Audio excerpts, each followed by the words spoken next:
Hello दोस्तों, हमें विजय लक्ष्मी सब भाई बहन को जय श्री राम, राधे राधे। तो एक प्यारा सा शिव चर्चा गीत भोले बाबा का गीत सुना रहे हैं। आप लोग सपोर्ट कीजिएगा। मेरा गीत कैसा लगा? जय जय श्री राम। बहुत दर्द भरा गीत है कि भोले बाबा ने कलम से लिख्यो भाग कि दुखवा हमरा नाही भागे हो।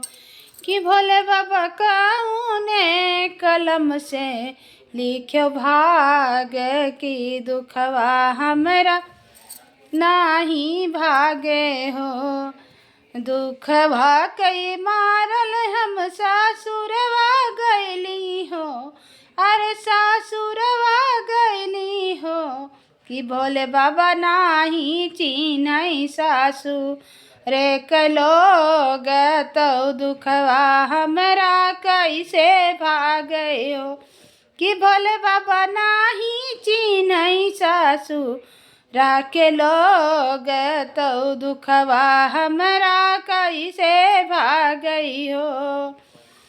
कि भोले बाबा ने कलम से लिख्यो भाग कि दुखवा हमरा नाही भागई हो। दुखवा कई मारल हम नैहरवा गैली हो, यार नैहरवा गैली हो। भोले बाबा नाही चिन्है नैहा रे लोग तो दुखवा हमरा कैसे भागई हो। भोले बाबा ने कलम से लिख्यो भाग कि दुखवा हमरा कैसे भागई हो। दुखवा कई मारल हम बाहिनिया लाग गैलियूँ, अरे बाहिनिया लाग गैलियूँ। भोले बाबा नाही चिन्है बाहिनी हमारी तो दुखवा हमरा कैसे भागई हो। भोले बाबा ने कलम से लिख्यो भाग तो दुखवा हमरा नाही भागई हो।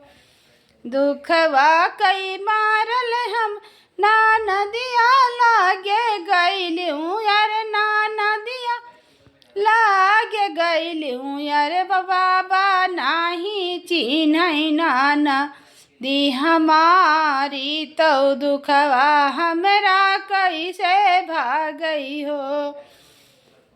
दुखवा कई मारल हम भैया लाग गैलियूँ, यार भोले बाबा भैया लाग गैलियूँ। भोले बाबा नाही चिन्है भैया हमार तो दुखवा हमरा कैसे भागई हो।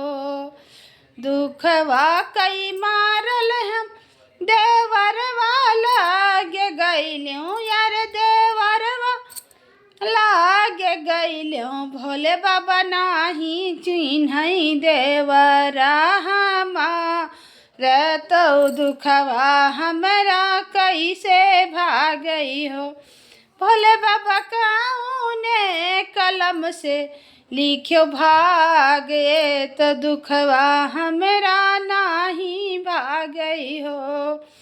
दुखवा कई मारल मंदिरवा आयो हो, भोले मंदिरवा आयो हो। भोले बाबा होई जातो तानी का सहाई तो दुखवा हमरा भागी जातई हो। कि भोले बाबा होई जातो तानी का सहाई तो दुखवा हमरा भागी जाते हो।